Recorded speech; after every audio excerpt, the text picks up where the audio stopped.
Hello students, मैं GS योगी एक बार फिर से आपका स्वागत करता हूं आपके अपने यूट्यूब चैनल जीएस योगी में।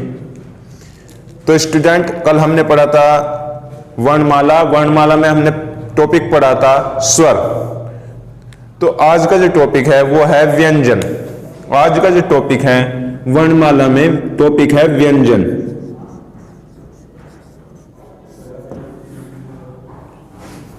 व्यंजन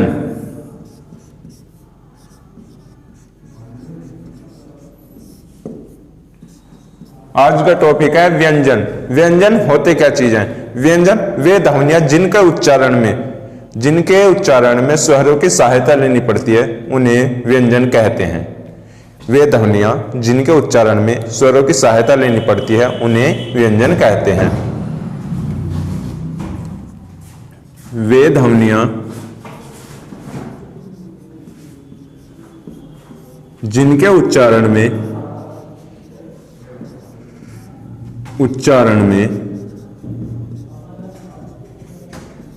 स्वरों की सहायता लेनी पड़ती हो, स्वरों की सहायता लेनी, वे ध्वनियां जिनके उच्चारण में स्वरों की सहायता लेनी पड़ती हो उन्हें व्यंजन कहते हैं। उन्हें सहायता लेनी पड़ती हो उन्हें व्यंजन कहते हैं।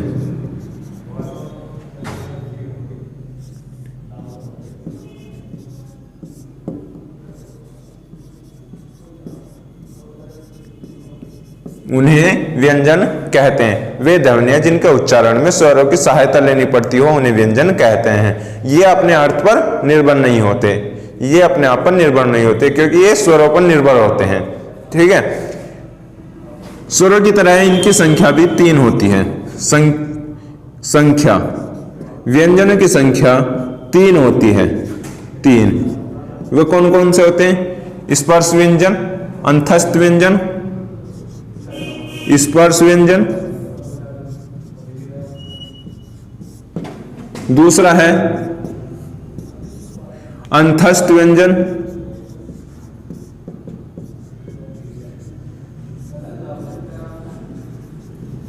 अंतस्थ व्यंजन और तीसरा है ऊष्म व्यंजन या घर्षण व्यंजन या संघर्षी व्यंजन। संघर्षी व्यंजन, ऊष्म व्यंजन, स्पर्श व्यंजन, ऊष्म व्यंजन, अंतस्थ व्यंजन, तीसरा है ऊष्म व्यंजन या घर्षण व्यंजन या संघर्षी व्यंजन। अब पहला आता है स्पर्श व्यंजन।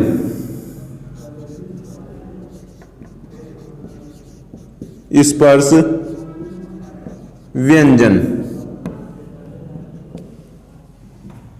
स्पर्श व्यंजन, स्पर्श व्यंजन वे व्यंजन होते हैं जिनके उच्चारण में स्पर्श व्यंजन वे व्यंजन होते हैं जिनके उच्चारण में जीभ का कोई ना कोई भाग मुख के किसी न किसी भाग को स्पर्श करता है। जैसे या ऐसे भी कह सकते हैं स्पर्श व्यंजन वे व्यंजन होते हैं जिनके उच्चारण में जीभ जो है मुख के मूर्धन्य दंत, ओष्ठ, दंतोष्ठ से आदि से स्पर्श होती है उन्हें स्पर्श व्यंजन कहते हैं। इनकी संख्या 25 होती है। इनकी जो संख्या होती है वो 25 होती है। स्पर्श व्यंजन वे व्यंजन स्पर्श व्यंजन वे व्यंजन होते हैं जिनका उच्चारण स्पर्श व्यंजन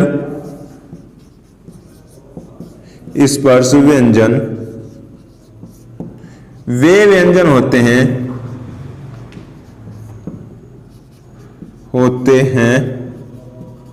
जिनका उच्चारण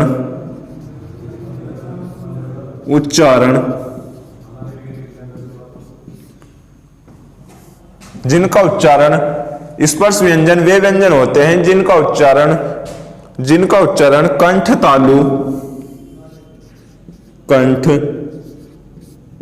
तालु मूर्धन्य दंत और ओष्ठ आदि के स्पर्श से होता है, आदि के स्पर्श से होता है, स्पर्श से होता है, उन्हें स्पर्श व्यंजन कहते हैं, स्पर्श व्यंजन कहते हैं। ये क्या वर्ग से लेकर कैसे लेकर कैसे मैं तक 25 होते हैं, 25 होते हैं। जैसे कै वर्ग, च वर्ग, ट वर्ग, त वर्ग, प वर्ग।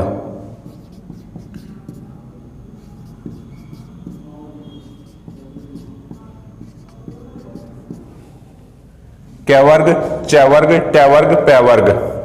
क्या में कै, ख, ग, घ, अण। कै, ख, घ, घ, अण। च में आते हैं च, छ, छ, ज,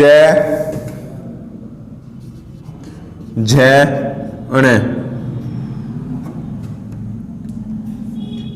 ट में आते हैं त, ठ, ड, ट, ठ, ड, ढ।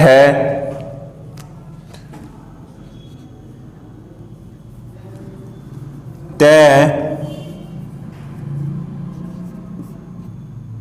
ठ, ड, ढ, अण। ट, ठ, ड, ढ, अण। प वर्ग में आते हैं त, थ, द, ध, न। त, थ, द, ध, त, थ, द, ध, न। प वर्ग में आते हैं प, फ, ब, भ और मैं। प, फ, ब, भ, मैं। ये 25 होते हैं, इनकी संख्या 25 होते हैं, 25। ये संख्या में 25 होते हैं। ठीक है, अब बारी आती है अगला है अंतस्थ व्यंजन।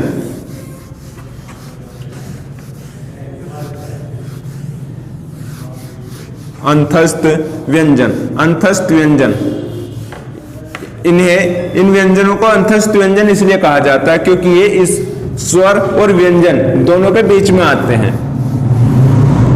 अंतस्थ व्यंजन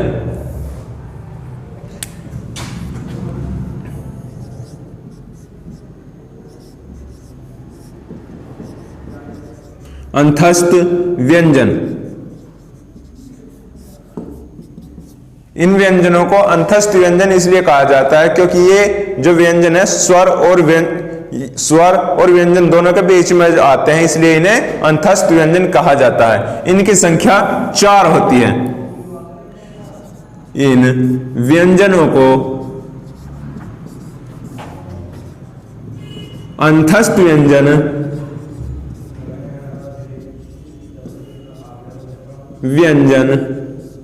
इसलिए कहा जाता है,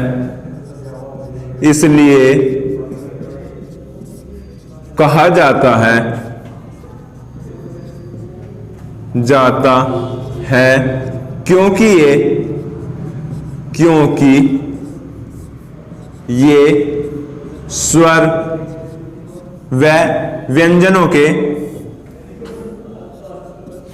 स्वर व व्यंजनों के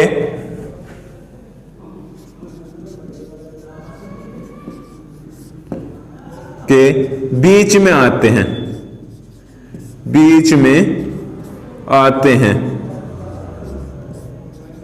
इनके ये संख्या में 4 होते हैं, ये संख्या में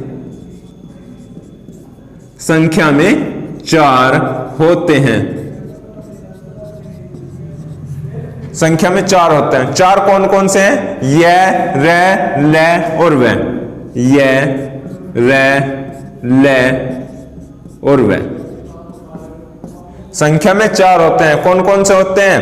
य, रे, ले और वे। उसके बाद में आता है ऊष्म व्यंजन। ऊष्म व्यंजन। ऊष्म व्यंजन। ऊष्म व्यंजन वे व्यंजन होते हैं जिनके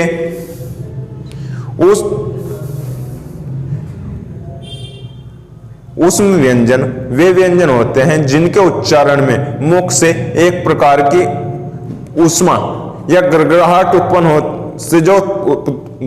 उत्पन्न होती है, उन्हें ऊष्म व्यंजन कहते हैं।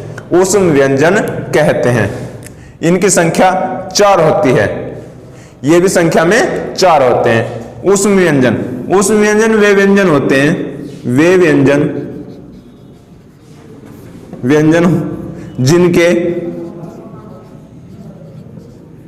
जिनके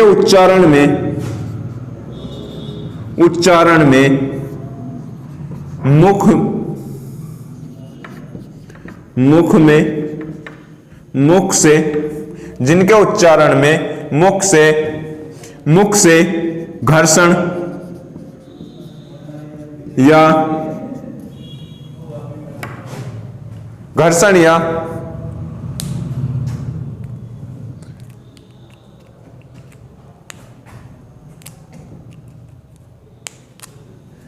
सुरसुराहट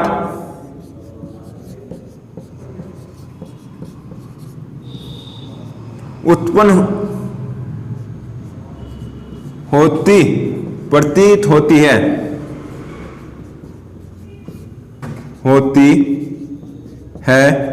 उन्हें ऊष्म व्यंजन कहते हैं। ऊष्म व्यंजन कहते हैं।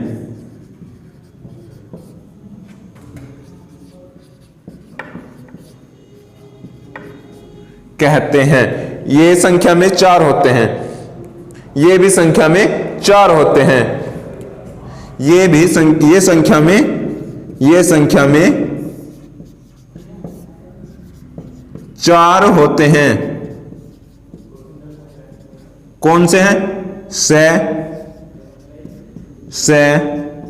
शे और है। ये संख्या में 4 होते हैं। उसके बाद में आते हैं उत्क्षिप्त व्यंजन। उत्क्षिप्त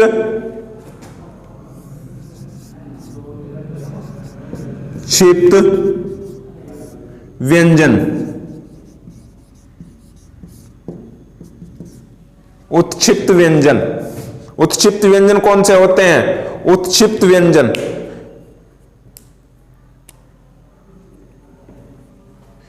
उत्क्षिप्त व्यंजनों का विकास अपभ्रंश से हुआ है। उत्क्षिप्त व्यंजन जैसे कि ड और ढ, इन दोनों व्यंजनों का विकास जो है अपभ्रंश से हुआ है।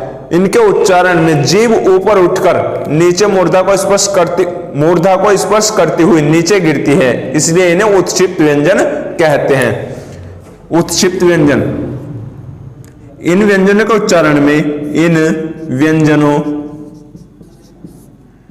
उच्चारण में जीभ मूर्धा को स्पर्श करती हुई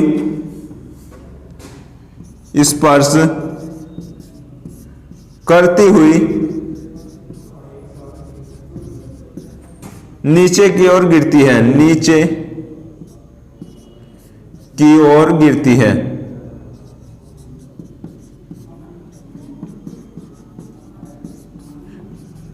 इसलिए इन्हें उत्क्षिप्त व्यंजन कहते हैं। उत्क्षिप्त व्यंजन कहते हैं। कौन कौन से हैं? ये हैं दो, ड और ढ।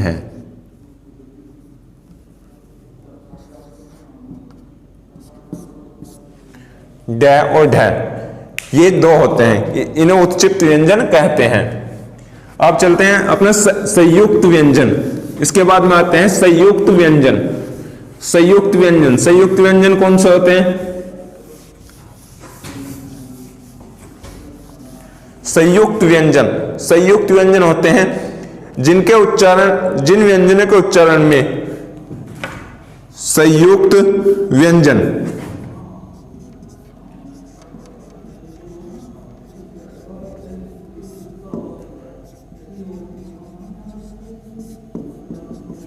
संयुक्त व्यंजन, संयुक्त व्यंजन वे व्यंजन होते हैं जिनके उच्चारण में अन्य व्यंजनों की सहायता लेनी पड़ती है, उन्हें संयुक्त व्यंजन कहते हैं। इनकी संख्या 4 होती है, श, छ, त्र और ज्ञ।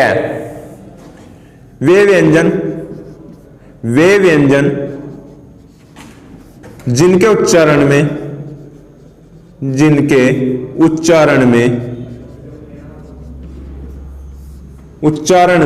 अन्य व्यंजनों की सहायता, अन्य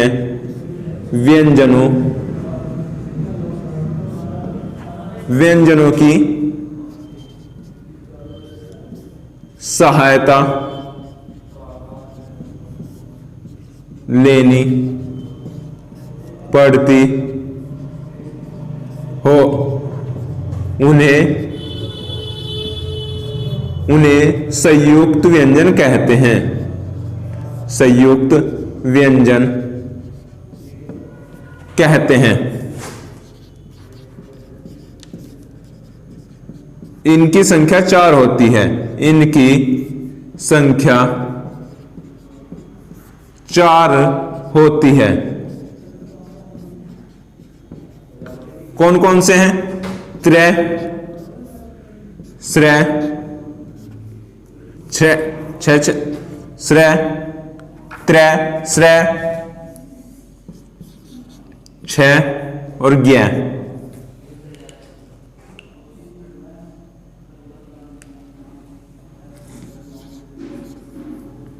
त्र बनता है त प्लस र से, श्रीमान वाला श्र बनता है स प्लस र से, बड़ा स प्लस र से। क्षत्रिय वाला श्र बनता है क प्लस स से, क प्लस स। और ज्ञानी वाला ज्ञानी बनता है ज प्लस अय, ज्ञान। ठीक है, तो उसके बाद में आते हैं अल्प प्राण और महाप्राण। अल्प प्राण और महाप्राण। अल्प प्राण, अल्प प्राण, अल्प प्राण क्या होते हैं?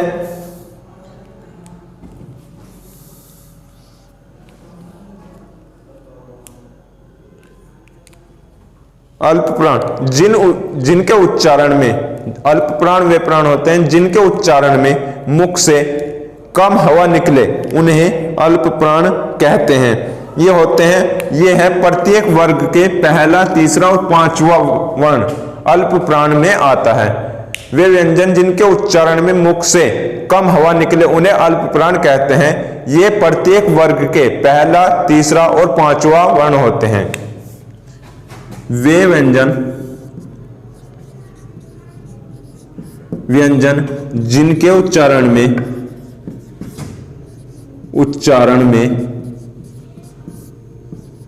मुख से कम हवा निकले, उन्हें अल्प प्राण कहते हैं। प्राण कहते हैं। ये प्रत्येक वर्ग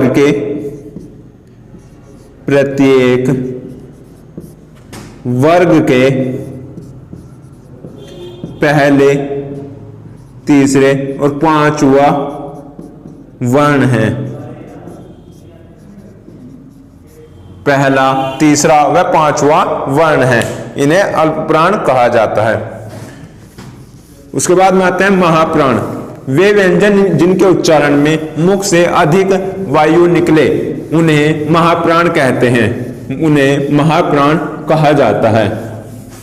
ये प्रत्येक वर्ग के दूसरा व चौथा वर्ण होता है। महाप्राण, महाप्राण। वे व्यंजन जिनके उच्चारण में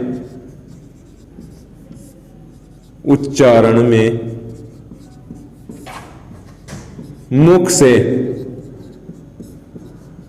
अधिक हवा निकले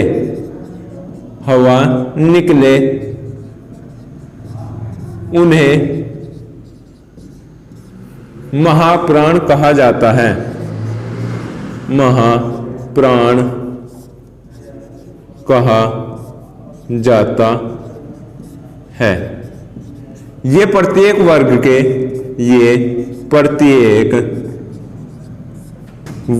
के दूसरा व चौथा वर्ण है। स्पर्श व्यंजन के प्रत्येक वर्ग के दूसरा व चौथा वर्ण महाप्राण होता है। उसके बाद में आते हैं अघोष और सघोष। अघोष और सघोष, अघोष तथा सघोष। अघोष, अब बारी आती है अघोष की। अघोष, अघोष, अघोष वर्णों में जो आवाज होती है वो कम भारी होती है। अघोष वर्णों में जो आवाज होती है वो कम भारी होती है। ये स्पर्श व्यंजन के प्रत्येक वर्ग के पहला व दूसरा वर्ण जो होता है वो अघोष में आता है। अघोष, जिन व्यंजनों के उच्चारण में आवाज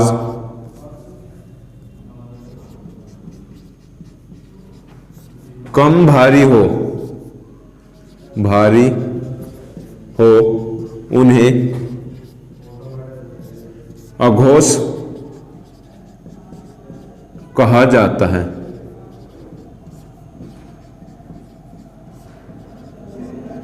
ये स्पर्श व्यंजन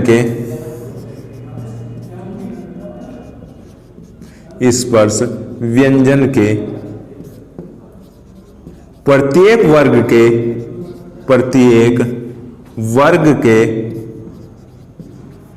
पहला व दूसरा वर्ण होते हैं।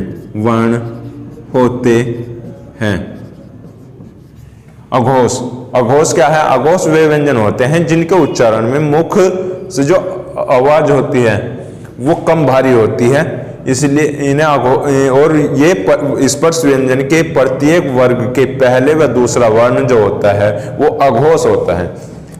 सघोष,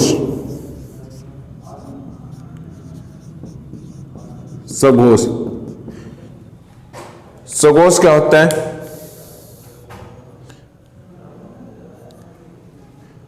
जिन व्यंजनों के उच्चारण में आवाज अधिक भारी होती है उन्हें सघोष कहा जाता है। ये स्पर्श व्यंजन के प्रत्येक वर्ग के तीसरा, चौथा और पांचवा वर्ण होता है। वे व्यंजन जिनके उच्चारण में आवाज अधिक भारी होती है, अधिक भारी होती है उन्हें सघोष कहा जाता है। सघोष कहा जाता है।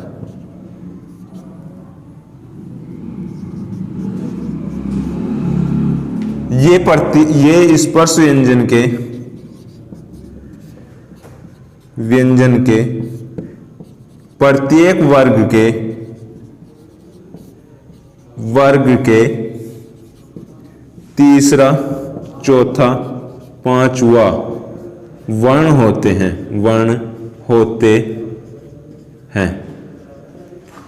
तीसरा, चौथा व पांचवा वर्ण होते हैं। तो स्टूडेंट, आज की क्लास यहीं तक थी।